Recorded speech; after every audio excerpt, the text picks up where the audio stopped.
দেখো সন্ধ্যেবেলায় মা এদিকে লঙ্কা পেঁয়াজ সব কিছু কেটে নিচ্ছে, আর এদিকে কিছুটা আলু কেটে নিয়েছে। কারণ হচ্ছে কি, ভাবলাম আজকে রুটির সাথে আলুর তরকারি বানাবো। তো আলুর তরকারিটা মশলা ছাড়া বানাবো। তো কিভাবে বানাচ্ছি তোমরা ভিডিওটা নিশ্চয়ই কন্টিনিউ দেখতে থাকো। আমি যেভাবে বানাই খেতে কিন্তু খুব ভালো লাগে। তো এই দেখো, প্রথমেই চলো আগে ডিমটা ভেজে নিই, ডিমের ভুজিয়া করে নেবো আর কি। তারপরে এই দেখো, শুকনো লঙ্কা আর কালো জিরে সাদা জিরে দিয়ে কিন্তু আলুগুলো একটু লাল লাল করে ভেজে নেব।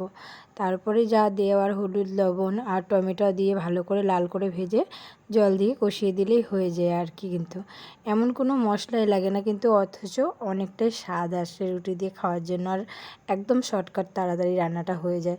আর আমি একটু ঝালটা বেশি খাই দেখো, তার জন্য কাঁচা লঙ্কাগুলো ওপর থেকে ফাটিয়ে দিয়ে দিলাম। খেতে বেশ ঝাল ঝাল হলে বেশ ভালো লাগে খেতে, আর আমার একটু ঝাল ঝাল খেতে ইচ্ছে করছিলো। তো শরীরটা কিন্তু আজকে অনেকটাই খারাপ ছিল, তার জন্য মাকে বললাম কেটে কুটে দাও, আমি রান্নাটা করে দিচ্ছি তরকারিটা, কিন্তু হচ্ছে কেটে কুটে দাও। তো সেটাই মা কেটে কুটে দিল। তো এই দেখো, একটু ঢাকা দিয়ে দিলাম, ঢাকা দিয়ে দিলে সেদ্ধটা ভালো হয় আর কি, তার জন্য। তাই এই দেখো, একটু ঘেটে দিয়েছে, কিন্তু খুন্তি দিয়েই বেশ ভালো মাখা মাখা হয়েছে। তো ভুজিয়াগুলো এই দেখো ঢেলে দিলাম, ঢেলে দিয়ে একদম দেখো মাখা মাখা হয়ে গেছে। আর কিছুটা ধনে পাতা ছিল, সেটাও একটু কুচিয়ে দিয়ে দিলাম।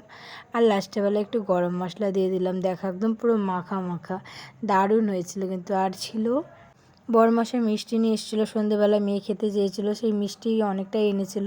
সেখান থেকে 2 পিস মিষ্টি আর এই রুটি, আর রুটি হলে আর কিছু লাগেই না রাতে।